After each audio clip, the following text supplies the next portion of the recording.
जिस तरह इस उम्मत ने अपने नबी की बाकी तालीमात को भुला डाला, उसी तरह गुर्बत व अफलास से छुटकारे के लिए मेहनत, जुहद मुसलसल और अखुवत के दर्स को भी ताक़े निसियां बना डाला।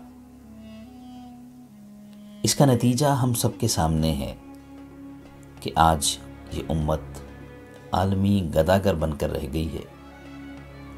अफराद हों या अक़वाम, जो भी मेहनत से जी चुराएगा, अमल पैहम और जुहद मुसलसल को भूल जाएगा और अखुवत से किनारा कश हो जाएगा, उसका मुक़द्दर सिवाय कशकोल और कुछ ना होगा। फितरत के क़वानीन मुस्लिम और गैर मुस्लिम की तमीज़ नहीं किया करते। ये सब के लिए पहले भी यकसां थे और आज भी यकसां हैं।